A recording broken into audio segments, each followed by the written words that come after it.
Yes, my name is Ben Ruckers, and I live in Greeley, Kansas. I've lived here in this area all my life. I went to school at East Scipio School, grades 1 through 8, starting in 1960 and then going till 69. There were 7 members in my class, 8 if give or take through the years, but mostly 7 of us that graduated. That was run by Ursuline nuns. Were Ursuline nuns that were contracted to teach in the schools, and they taught 4 grades to 1 room and all subjects. So there were 2 nuns that taught about 40-some kids in the grade school. It was a large social thing. We were very social oriented. Most of us related. Most of us family. Most of us all went to church in the same church.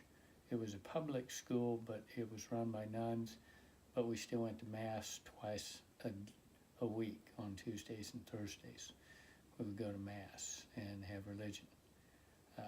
The bulk of everybody that was there was all Catholic, so we didn't know that there was another religion. We just went to church and went to school and thought everything was just that way.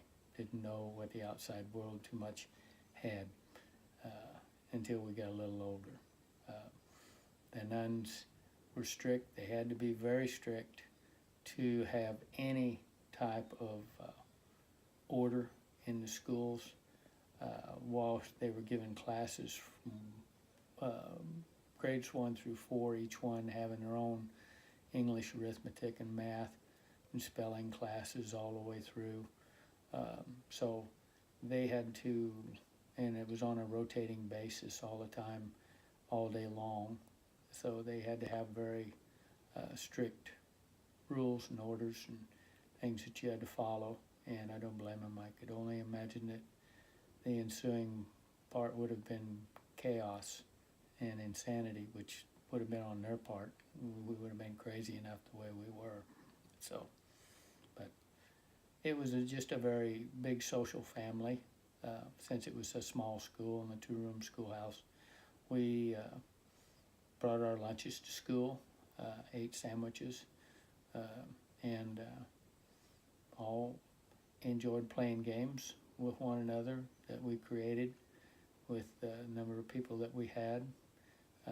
To make a ball team, you had to have everybody, and it was just a very group type oriented thing from little to big, from big to, from the 1st graders to the 8th graders. The 8th graders kind of took care of the 1st graders some and tutored and mentored to them. That was kind of their thing. If they were being good, they got to have that free time to help the 1st graders and 2nd graders, and otherwise most of the time you were spent studying in between others that were given their assignments or taking their lessons at that time.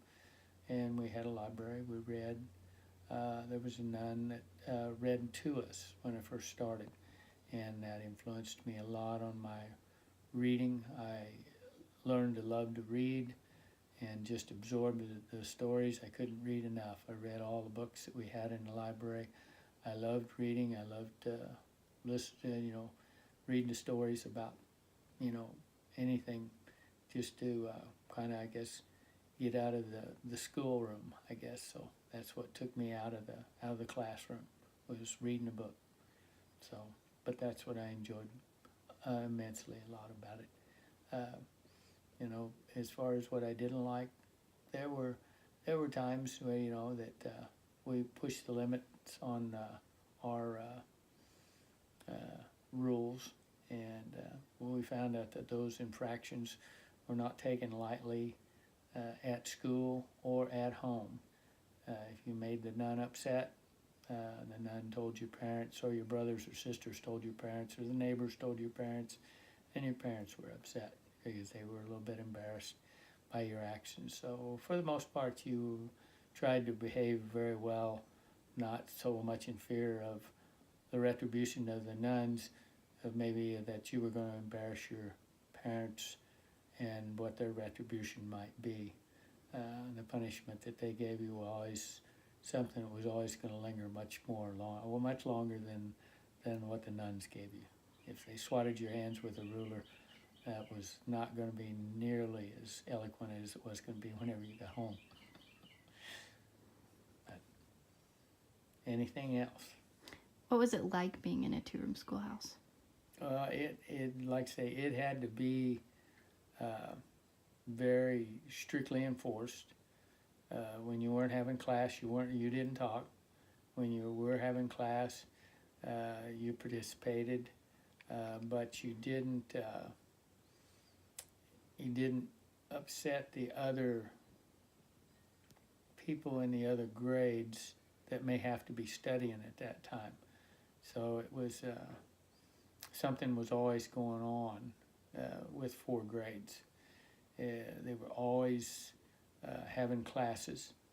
They were always studying. They were always someone was always doing homework or projects or anything. Something was always going on, but you always had to it always kept a kind of a mellow tone so that it wasn't something that got too disturbing to other people that were trying to concentrate at that time. So maybe that's why I read a lot, because I like to tone things out and just put myself in the book.